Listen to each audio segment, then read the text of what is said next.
Paz e bem, meus irmãos e minhas irmãs. Estamos na segunda-feira da 34ª semana do Tempo Comum, dia 24 de novembro. Hoje a igreja celebra a festa de Santo André Dung Lac e seus 117 companheiros mártires. Eles foram martirizados no Vietnã entre os séculos 17, 18 e 19. O nosso evangelho é retirado do livro de Lucas, capítulo 21, versículos de 1 a 4. Naquele tempo, Jesus estava em oração no templo de Jerusalém, perto dos cofres das oferendas. E ele observava como que os ricos depositavam grandes quantidades de moedas ali no cofre do templo. E de repente ele levantou a cabeça e viu que uma pobre viúva chegou e oferecera 2 moedas sem valor, mas ela ofereceu naquele cofre. Então ele chamou seus discípulos e disse-lhes: estão vendo esta mulher? Ela ofertou tudo aquilo de importante, valioso e necessário que ela tinha. Por isso a sua oferta é maior do que dos outros, porque eles ofertaram daquilo que lhes sobrava, e ela ofertou aquilo que lhe era necessário para viver. Palavra da salvação. Meus irmãos, minhas irmãs, estamos nos últimos dias do ciclo litúrgico do ano de 2025, de modo que no domingo, dia 30, nós já estaremos celebrando um outro ano, o ano de 2026, onde nós vamos novamente renovar a nossa esperança, a nossa fé e a nossa caridade, durante o transcorrer deste ano que o Senhor nos concede de esperança, e uma esperança ativa, uma vigilância ativa. Por isso, todas as liturgias desses dias estarão nos preparando nossos corações para vivermos uma expectativa, para renovarmos em nós a esperança de que Ele virá, e virá para julgar os vivos e os mortos.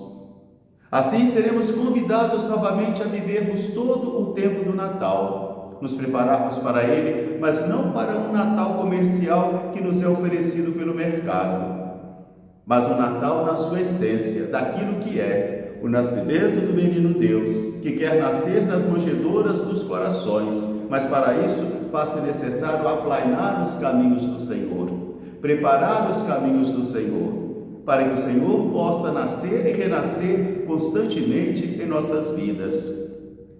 A primeira leitura de hoje nós já encontramos o livro de Daniel nos preparando para um apocalipse, um estilo apocalíptico de Daniel. Daniel, juntamente com outros jovens da nobreza, foram conduzidos como escravos para a Babilônia. Aí o texto de hoje cita até o nome dos 4 jovens: Daniel, Ananias, Azarias e Misael. A Misaías, Ananias e Misael foram ofertada pelo Senhor, doado pelo Senhor, o dom de interpretar as ciências, e a Daniel o dom de interpretar os sonhos. De modo que todos eles se colocarão então a serviço do Evangelho. Todos eles se colocarão a serviço do amor de Deus, porque são inseridos neste plano de amor de Deus. Porque se nós queremos compreender bem o mistério da nossa vida e o mistério da nossa fé, é que nós somos enxertados, nós somos inseridos num plano de amor.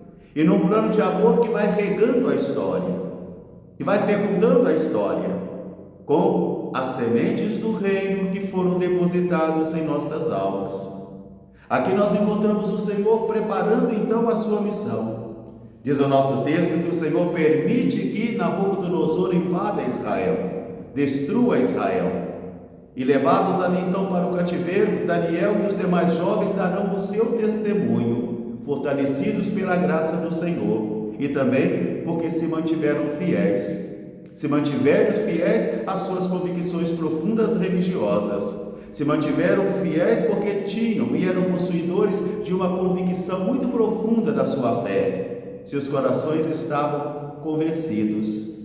Meus irmãos, minhas irmãs, numa época de tanta indiferença religiosa, numa época de relativismo tão grande, como hoje faz-se necessário reacender em nós essa convicção profunda da nossa fé, um sentimento de pertença à fé cristã católica.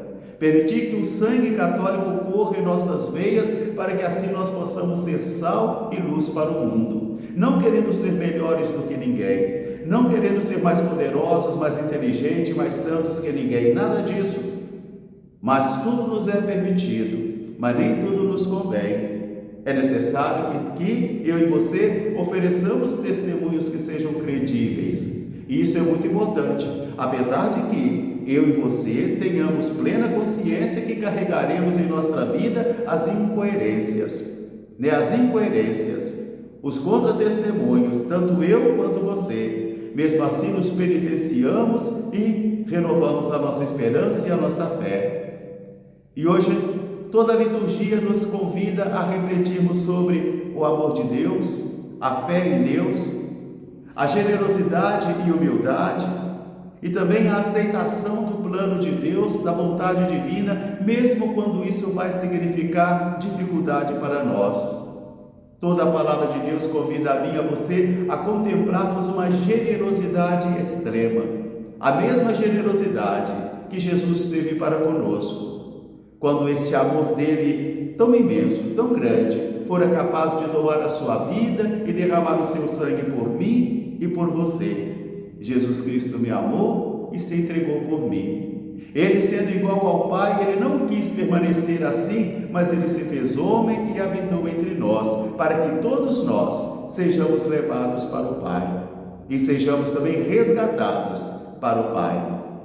Por isso, no templo, Jesus está vendo a conduta das pessoas. Um grupo de ricos que chegam e depositam as suas moedas, e eles depositam moedas barulhentas, porque eram muitas, mas eles depositam aquilo que lhes sobra. Aquilo que sobra na vida deles, eles oferecem. E assim, às vezes, somos eu e você, que dizemos: não tenho tempo, não tenho dinheiro, o dia que eu tiver dinheiro, que eu ficar rico, o dia que eu tiver mais tempo, o dia que eu me aposentar, eu vou servir. Não vai. Porque não foi criado esse santo costume, essa santa tradição em sua vida. Quem não sabe ser fiel nas pequenas coisas, não sabe também ser nas grandes. Por isso, Jesus olha agora, levanta a cabeça e vê uma viúva que chega e deposita 2 moedas insignificantes. Insignificante para os ricos que colocavam aquilo que lhes sobrava. Insignificante para as pessoas que têm muito. Mas para ela era tudo. Para ela era o que ela tinha para viver, para ela era o necessário para a sua sobrevivência, e é justamente isto que ela oferta, aquilo que lhe era necessário. Meus irmãos, minhas irmãs, isso para nós deveria ser uma grande vergonha às vezes, uma grande vergonha, porque às vezes nós vamos encontrar esses espaços de solidariedade, de bondade, de pessoas que vão compartilhar até o que não tem em casa. Porque aqueles que têm vão compartilhar somente ou distribuir somente aquilo que sobra.